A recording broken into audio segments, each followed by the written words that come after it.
விநாயகன் படம் லீக் ஆகிற அளவுக்கு கேவின் ப்ரொடக்ஷன்ஸ் ரொம்ப வீக்காக இருக்குங்க. நேற்று நைட்டு இந்த படம் லீக் ஆச்சுன்னு சொல்லியிருந்தாங்க. இப்போ வரைக்குமே எந்த ஆக்ஷனும் எடுக்கல. கோர்ட்டுக்கு போறேன். கீழ் கோர்ட்டு, நடு கோர்ட்டு, மேல் court, magistrate court, appellate court, session court, high court, supreme கோர்ட்டுன்னு. இப்போ 2-3 நேரத்துக்கு முன்னாடி ஒரு போஸ்டர் ரிலீஸ் பண்ணி யாரெல்லாம் படத்தை ஸ்டோர் பண்ணியிருக்கீங்க, யாராவது ஷேர் பண்ணுறீங்களோ அவங்களுக்கு லீகலாக நாங்கள் ஆக்ஷன் எடுக்கணும்னு சொல்லியிருந்தாங்க. படம் லீக் ஆகி ஒரு 24 hours கிட்டத்தட்ட ஆகுது. இப்போ வரைக்கும் எதுவும் பண்ணல. லாஸ்ட் 2 மணி நேரத்துக்கு முன்னாடி ஒரு போஸ்டர் போடுறீங்க. இவ்வளோ நேரம் என்ன தான் பண்ணிக்கிட்டு இருந்தீங்க எனக்கு சத்தியமாக தெரியல. கேட்கும் ப்ரொடக்ஷன் உங்களை தான் நான் கேட்குறேன். அதை வேற ஞாபகப்படுத்திட்டீங்க. நெஞ்சமெல்லாம் பொண்ணா இருக்கு தம்பி, மறக்க முடியல.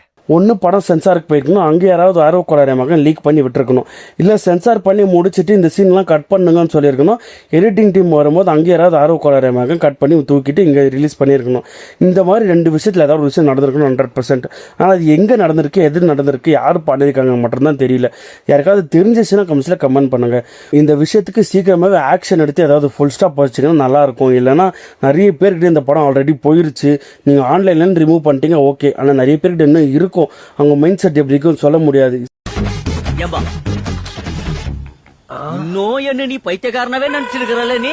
சீக்கிரமாக இதுக்கு ஒரு ஆக்ஷன் எடுத்து இதுக்கு ஒரு ஃபுல் ஸ்டாப் வச்சிங்கன்னா கரெக்டாக இருக்கும்.